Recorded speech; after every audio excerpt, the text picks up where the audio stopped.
আসসালামু আলাইকুম।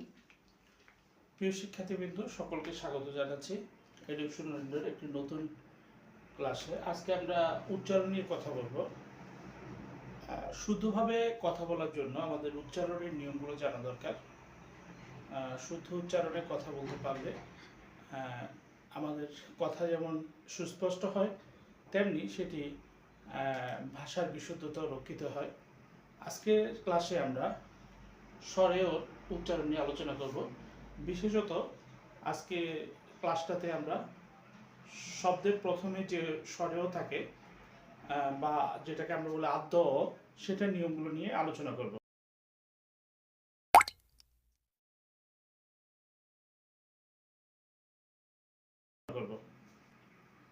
প্রিয় শিক্ষার্থীবৃন্দ, শব্দের প্রথমে বিভিন্নভাবে আযুক্ত হতে পারে। প্রথমত হচ্ছে সেটা ব্যঞ্জনের সঙ্গে সংযুক্ত অথবা স্বাধীনও যে কোনোভাবে যুক্ত থাকতে পারে। তো দুই ক্ষেত্রে যে নিয়মগুলো আছে সেটা আমরা আজকে আলোচনা করব।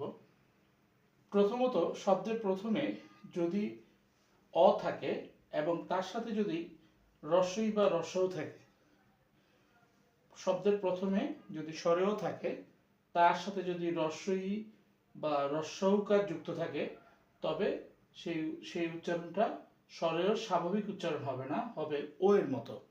যেমন অভিধান উচ্চারণ হচ্ছে অভিধান, অভিযান উচ্চারণ হচ্ছে অভিযান, অতীত উচ্চারণ হবে অতীত, অধীন উচ্চারণ হবে অধীন। অর্থাৎ এখানে আরেকটা জিনিস বলা দরকার, সেটা হচ্ছে স্বরের দুই ধরনের উচ্চারণ আছে। একটি হচ্ছে সংবৃত উচ্চারণ, আর একটা হচ্ছে বিবৃত উচ্চারণ। বিবৃত মানে হচ্ছে স্বাভাবিক উচ্চারণ। স্বরেও যখন স্বরের মতো উচ্চারণ হয় বা অয়ের মতো উচ্চারণ হয়, তখন সেটা হচ্ছে সংবৃত উচ্চারণ, আর তখন সেটা হচ্ছে বিবৃত উচ্চারণ। আর স্বরের যখন ও এর মতো উচ্চারণ হয়, তখন সেটা হচ্ছে সংবৃত উচ্চারণ। তো এখানে আমরা স্বরের প্রথম যে নিয়মটা সেটা আমরা দেখলাম।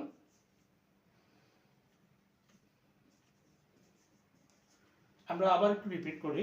স্বরের পরে যদি রস্বই বা রস্বও থাকে, তবে স্বরের উপর যদি রস্বই বা রস্বউকার থাকে, তবে সেই উচ্চারণটা ও এর মতো হবে। যেমন অভিধান না হয়ে হবে যে অভিধান, অতীত না হবে অতীত, অভিযানের অভিযান, অধীনের জায়গায় হবে অধীন। আচ্ছা, দ্বিতীয় যে নিয়ম, সেখানে আমরা দেখব যে স্বরের উপর যদি জফলা থাকে, তবে সেই স্বরেওটার উচ্চারণ হচ্ছে ও এর মতো হবে। এটা আসলে দুই ধরনের ওয়ার ক্ষেত্রে যুক্ত হতে পারে। যেমন ব্যঞ্জনে যুক্ত আমরা জানি যে সকল ব্যঞ্জনের সাথে কিন্তু অ উচ্চারিত হয়, সকল ব্যঞ্জন ধ্বনির সাথে কিন্তু অ একটা উচ্চারিত হয়, অর্থাৎ স্বরধ্বনির মাধ্যমে উচ্চারিত হয়। যেমন অদ্য না হয়ে হবে অদ্য। এখানে দেখুন স্বরের পরে দয়ের সাথে জফলা আছে, অর্থাৎ স্বরের পরে যদি জফলা হয়, সঙ্গে যে যুক্ত বর্ণ থাকে সেটার সাথে যদি জফলা হয়, তাহলে উচ্চারণটা হবে ও এর মতো, অর্থাৎ এখানে অদ্য উচ্চারণ হবে অদ্য। অনুরূপভাবে অন্য, অন্য, অন্য অর্থাৎ ও এর মতো উচ্চারিত হবে। অত্যাচার উচ্চারণ হবে অত্যাচার, অত্যাচার, অর্থাৎ শব্দের প্রথমে স্বরেও চলে আসছে। কন্যা উচ্চারণটা হবে এই কয়ের সাথে যে অটা যুক্ত হচ্ছে সেটা হবে ও এর মতো, যেমন উচ্চারণটা হবে কন্যা, কন্যা নয় কন্যা। তৃতীয় নিয়ম, এরপর আমরা দেখতে পারবো স্বরের পরে যদি ক্ষীয় বা বর্গীয় জনীয় থাকে, তার উচ্চারণ হবে ও এর মতো।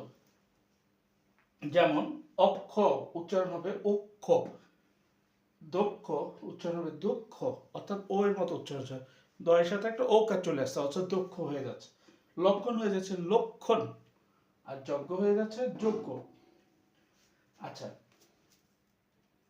এখানে আরেকটা জিনিস আমাদের খেয়াল রাখতে হবে, ক্ষীয়টা উচ্চারণের ক্ষেত্রে ক্ষীয়টা যখন উচ্চারণ করবো সেটা ক খ এর মতো হবে, ক খ, ক খ মানে ক্ষীয় লক্ষণ, যেমন অক্ষ অক্ষ, ক খ লক্ষণ।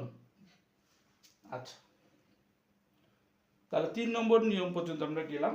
এরপর চতুর্থ যে নিয়মটা সেটাতে আমরা আসি। স্বরেও যদি প্রথমে থাকে, অর্থাৎ অটা যদি প্রথমে থাকে, পরে যদি রিকার যুক্ত কোনো ব্যঞ্জন থাকে, তার উচ্চারণ হবে ও এর মতো। যেমন মসৃণ না হয়ে হবে মসৃণ, মসৃণ না হবে মসৃণ, যকৃত না হবে যকৃত, অর্থাৎ জয়ের আগে একটা ওকার চলে আসতেছে। অর্থাৎ এই ময়ের সাথে যে অ উচ্চারিত হচ্ছে সেটা হচ্ছে ও এর মতো মসৃণ, জয়ের সাথে যে ও আছে সেটা হচ্ছে যকৃত, ও এর মতো হয়ে যাচ্ছে। পঞ্চম নিয়ম, স্বরের সাথে যদি ব ফলা যুক্ত থাকে। পঞ্চম নিয়ম হচ্ছে স্বরের সাথে যদি র ফলা থাকে, অর্থাৎ স্বরের সাথে বলতে স্বরের পরে যে বর্ণ থাকবে সেই বর্ণটা যদি র ফলা থাকে, স্বরের পরে সাধারণত যে ব্যঞ্জন বর্ণটা থাকে সেটার সাথে যদি র ফলা থাকে, তাহলে ওই যে স্বরটা সেই স্বরের উচ্চারণ হবে ও এর মতো। যেমন ক্রম, উচ্চারণ হবে ক্রম। এখানে দেখেন ক এর সাথে র ফলা যুক্ত আছে, এই ক্রম। গ্রহ, উচ্চারণ হচ্ছে গ্রহ।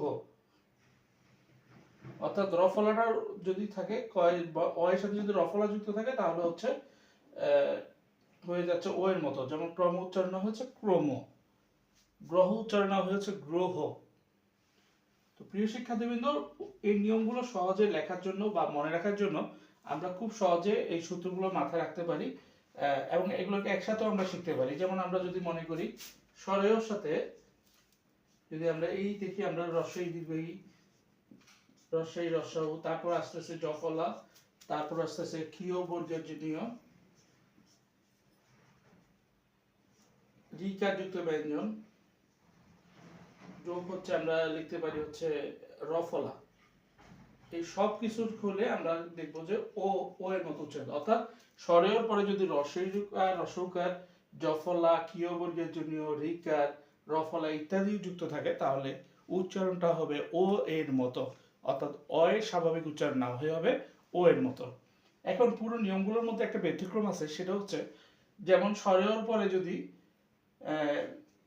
রসই যদি থাকে বা অন্য কিছু থাকে, যদি এটার অর্থটা নেগেটিভ আসে অর্থাৎ না বোধক আসে, তাহলে সেটা আবার অ এর স্বাভাবিক উচ্চারণ। যেমন আমরা বলতে পারি যেমন অসুখ, এখানে কিন্তু স্বরের পরে উ আছে, রস্য আছে, কিন্তু দেখা যাচ্ছে উচ্চারণটা হচ্ছে হয়ে যাচ্ছে হচ্ছে অ এর মতো, সেটা আর ও এর মতো হবে না। যেমন অবিচার, এটা আর অবিচার হবে না, এটা অবিচার হবে, অ এর স্বাভাবিক উচ্চারণ হবে। প্রিয় শিক্ষার্থীবৃন্দ, আমরা আজকের ক্লাসে শব্দের প্রথমে যে স্বরেও থাকে অর্থাৎ আদ্য, এই যে নিয়মগুলো আছে নিয়মগুলো শিখলাম। আমরা পরবর্তী ক্লাসে মধ্য এবং অন্ত নিয়ে আলোচনা করব। সকলকে ক্লাসটি উপভোগ করার জন্য ধন্যবাদ।